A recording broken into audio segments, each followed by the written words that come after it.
దేశంలో అన్ని చేంజ్ అయ్యాయి, మీ నగలు కూడా చేంజ్ చేయండి. మీ పాత నగకు గ్రాముకి 150 రూపాయలు ఎక్స్ట్రా పొంది కొత్త నగలు తీసుకోండి.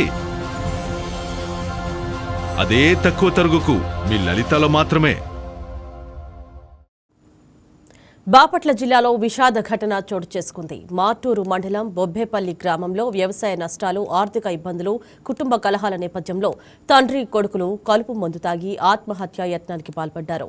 ఈ ఘటనలో తండ్రి ఆంజనేయులు చికిత్స పొందుతూ మృతి చెందగా కుమారుడు అంకమ్మరావు ప్రాణాపాయ స్థితిలో చికిత్స పొందుతున్నాడు. ఈ ఘటనతో గ్రామంలో విషాద ఛాయలు అలుముకున్నాయి. బొబ్బేపల్లి గ్రామం, మార్టూరు మండలం, బాపట్ల జిల్లా. రైతు తాను రాయచూరు గ్రామంలో పొలం చేసుకుంటూ ఉన్నాడండి. లాస్ట్ ఇయర్ మిర్చి రేట్లు లేనందువల్ల, సరిగ్గా పంటలు పండినందువల్ల నష్టపోయి తిరిగి మన గ్రామం వచ్చేసాడండి. బొబ్బేపల్లి గ్రామం వచ్చి ఇక్కడే ఉంటూ తనకున్నటువంటి కొద్దిపాటి పొలాన్ని అమ్ముకొని ఆ బాకీలన్నీ తీర్చుకున్నాడండి. ఇంకా మిగిలిన బాకీలు కూడా ఉంటే అరటికాయలు అమ్ముకుంటూ జీవనం సాగిస్తాడండి. వాళ్ళ కొడుకు ఇద్దరు కలిసి అరటికాయలు అమ్ముకొని జీవనం సాగించేవాళ్ళు.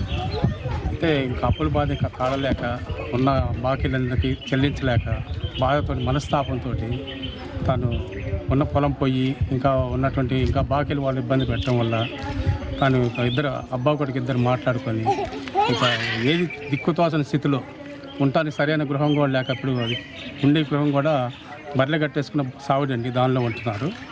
ఆ పరిస్థితుల్లో వాళ్ళు ఆత్మహత్య చేసుకోవాల్సి వచ్చిందండి. ఇద్దరు మనస్తాపానికి గురైపోయి ఆత్మహత్య చేసుకున్నారు. తండ్రి మాత్రం చనిపోయాడండి. కుర్రాడు ఇంకా అదే కోమా స్థితిలో ఉన్నాడండి. గడ్డి ముందు తాగి ఉన్నారు. డాక్టర్స్ కూడా ఇంకా సరైన రిప్లై ఇవ్వలేదండి. ఒక 4 days 5 days తర్వాత చెప్తామని చెప్పేసి విన్నవిస్తారు.